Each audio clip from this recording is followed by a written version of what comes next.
हर रोज की तरह दिनेश लाल जी अपने शाम के सैर सपाटे से लौट आए थे और वह अपने जूते उतार ही रहे थे कि बहू ने पूछा, बाबूजी, आज हम पार्टी में जा रहे हैं, हम वहीं से खा कर के आएंगे।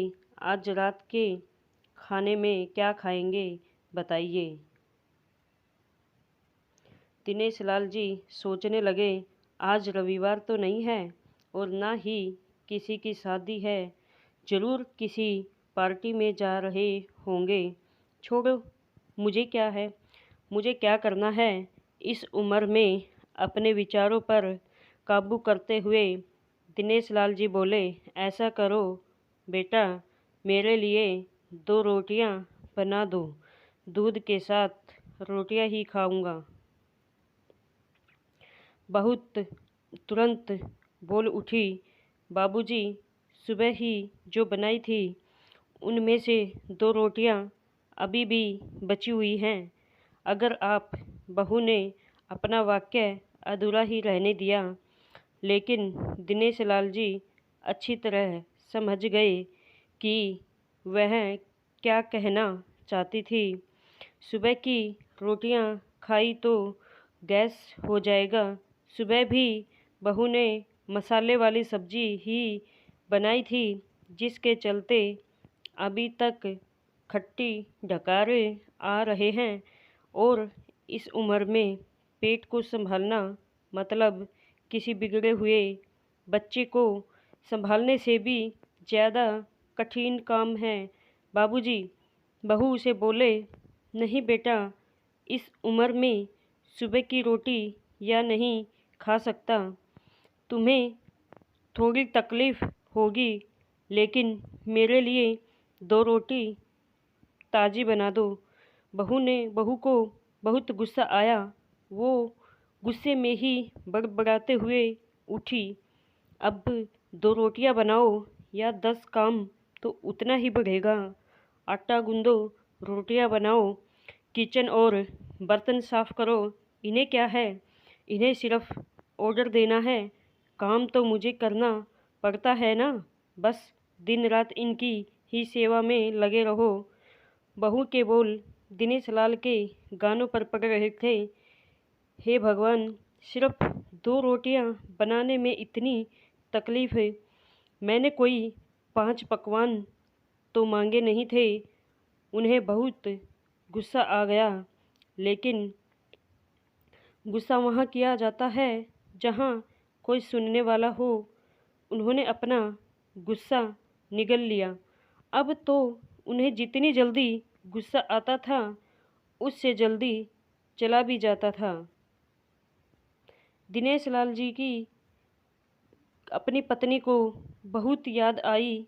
निर्मला के जीते जी उन पर कभी बासी रोटी खाने की नौबत नहीं आई थी।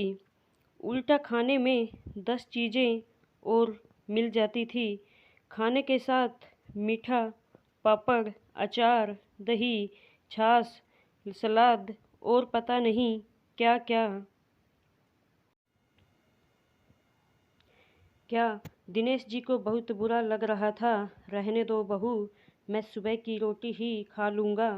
फिजूल में मैं तुम्हें तकलीफ़ होगी और वैसे भी तुम्हारे हाथों की रोटी बहुत मुलायम होती हैं। मुझे चलेगा, मेरी वजह से तुम लोगों को देर नहीं होनी चाहिए। बहू को तो मानो कि सोने से पीला मिल गया। वह अपनी आवाज़ मीठी करते हुए बोली, बाबूजी, आप चाय लेंगे क्या। दिनेश लाल जी अपनी चाय पीने की इच्छा को दबाते हुए बोले, वैसे कोई खास इच्छा नहीं है चाय पीने की, मगर तुम अपने लिए बना रही हो तो तुम मेरे लिए भी बना रही हो तो देना। हाँ बाबूजी, मैं अपने लिए बनाने वाली हूँ, आपके लिए भी बना देती हूँ, बोलकर बहू रसोई के अंदर चली गई। दिनेश लाल जी खुद से ही बातें करने लगे, अभी तो लाखों की जायदाद है मेरे पास, यह घर भी मेरे नाम पर है और खाते में भी लाखों रुपए पड़े हैं। कभी बेटा विषय निकालता है तो मैं बोलकर टाल देता हूँ, कि मेरे बाद तेरा ही तो है सब कुछ, और फिर भी एक कप चाय और 2 ताज़ी रोटियों के लिए तरसना पड़ता है। तो उन बूढ़ों का क्या होता होगा जिनके पास संपत्ति के नाम पर सिवा पुरानी यादों के कुछ भी नहीं होता। निर्मला को याद करके दिनेश लाल की आंखों में आंसू चमकने लगे और धीरे से गालों पर सरके। निर्मला के होते हुए उन्होंने घर का कोई भी काम नहीं किया था। आर्थिक जवाबदारी के अलावा उनकी और कोई जवाबदारी नहीं थी। उनके व्यापार ने भी उन्हें अच्छा साथ दिया था। वह भी निर्मला से बहुत प्यार करते थे, लेकिन कभी जता या बता नहीं पाए। वह यह सच्चे दिल से मानते थे कि निर्मला उनकी किसी पूर्व जन्मों के पुण्य का फल है, लेकिन जिंदगी की भाग दौड़ में वह निर्मला की मन की इच्छाएं पूरी कर न सके। उन्हें वैष्णो देवी जाना था, लेकिन हर बार यह यात्रा अगले साल के लिए पोस्टपोन्ड हो जाती थी। घर बार और संसार की जिम्मेदारियां संभालते संभालते कब उनकी इच्छाएं उन्हीं के साथ चली गई, पता ही नहीं चला। दिनेश लाल जी ने देखा उनका पोता और पोती ही दोनों ही स्कूल से आ गए थे। दोनों ने अपना बस्ता सोफे पर फेंका और दादाजी की तरफ दौड़कर उनके गले लगते हुए कहने लगे, चलिए ना दादाजी, खेलने चलते हैं। यही निस्वार्थ प्रेम के कुछ फल थे जिनमें दिनेश लाल जी भी बच्चों के साथ बच्चे बन जाते थे और सारे अपने दुख और यादें भूल जाते थे। वह कुछ बोल पाते उससे पहले ही बहू ने कहा, चलो छोड़ो दादाजी को, हमें पार्टी में जाना है, जल्दी से आकर तैयार हो जाओ, पापा भी आते ही होंगे। दोनों ही बच्चे दादाजी को छोड़ मम्मी की तरफ भागे। उनकी पोती 7 साल की थी और पोता 5 साल का था। दिनेश लाल जी अपनी सोच में डूबे हुए बालकनी की तरफ गए। बालकनी में धीमी ठंडी पवन में उनका स्वागत किया। बहू उनके लिए चाय बनाकर लेकर आई, बालकनी में रखी। अपनी कुर्सी पर बैठकर दिनेश लाल जी घूट घूट करके चाय पी रहे थे। पी क्या रहे थे, निगल रहे थे, क्योंकि चाय के नाम पर सिर्फ कम शक्कर वाला गर्म पानी था, ना इलायची ना अदरक। दिनेश लाल जी मन ही मन सोचने लगे कि बहू के जाने के बाद आज खुद अपने हाथों से चाय बनाऊंगा, इलायची अदरक और थोड़ी सी ज़्यादा शक्कर डालकर, और उसके साथ रोटियां भी खा लूँगा। रोटियों की याद आते ही उनका मुंह फिर खट्टा हो गया।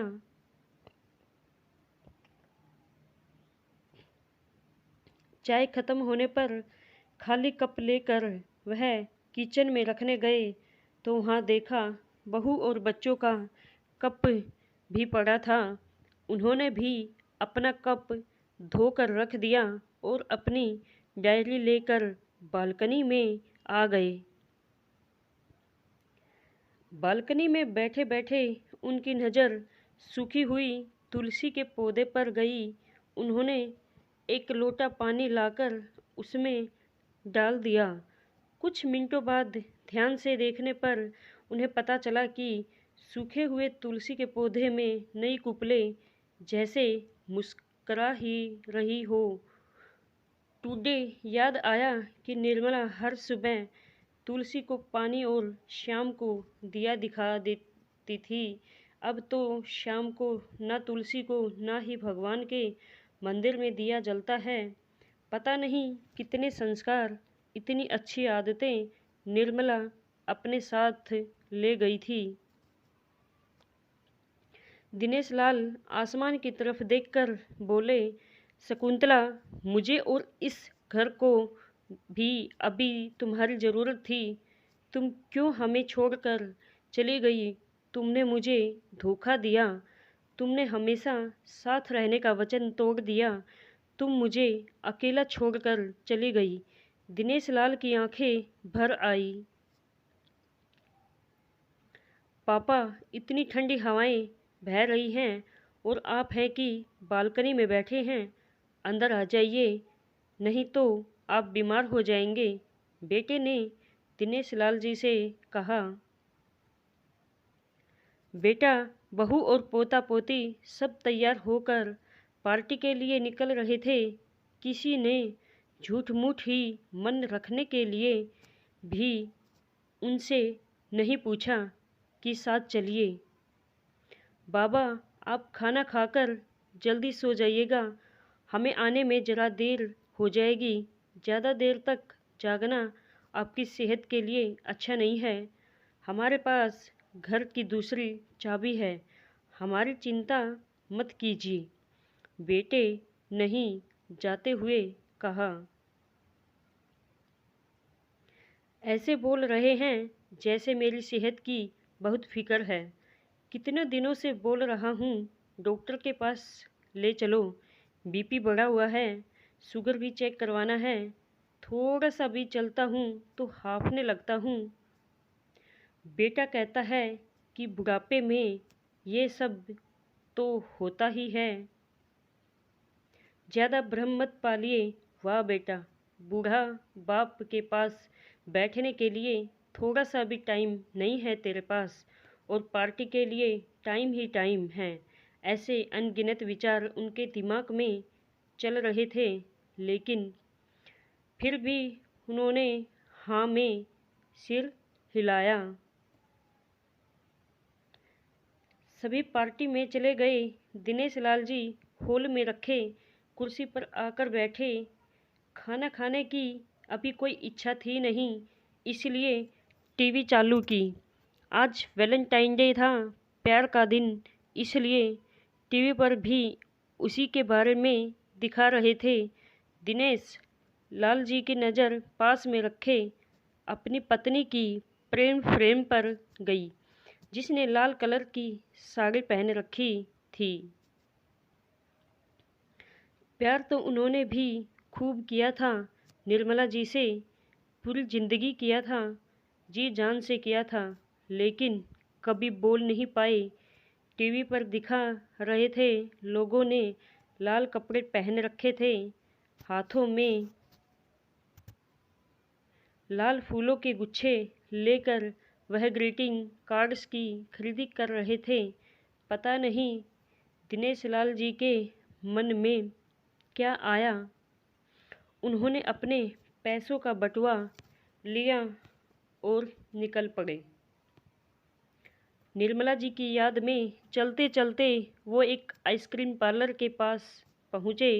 उनके श्वास चढ़ गया था, उनकी सांसों की गति तेज हो गई थी। आइसक्रीम पार्लर के पास एक कुर्सी पर वह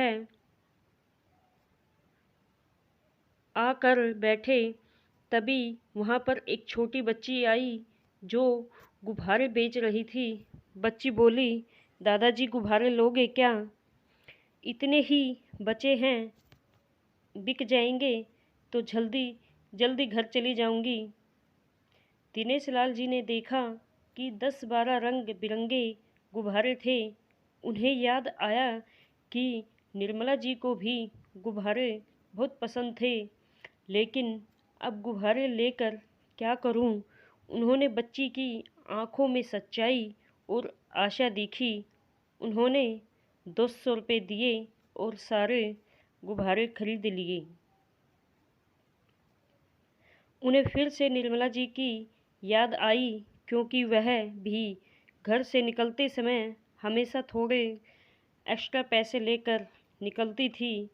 किसी न किसी ज़रूरतमंद की मदद किया करती थी। कभी वो टोकते तो वह कहती, हमें भगवान ने लेने वालों के नहीं देने वालों की लाइन में खड़ा किया है और थोड़े से रुपयों के बदले में लाखों की दुआएं मिलती हैं, तो मुझे टोका मत कीजिए। आंखों में आंसुओं के साथ दिनेश लाल जी खड़े हुए रास्ते के बीचों बीच आए।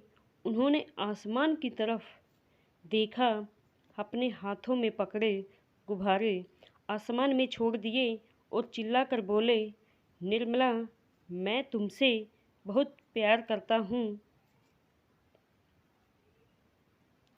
उनके सांसों की गति बढ़ गई, उनका शरीर लड़खड़ाया और जमीन पर धड़ से गिर पड़े।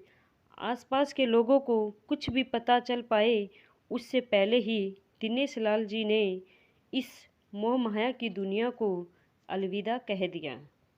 उन्हें अपनी पत्नी से मिलने की बहुत जल्दी थी।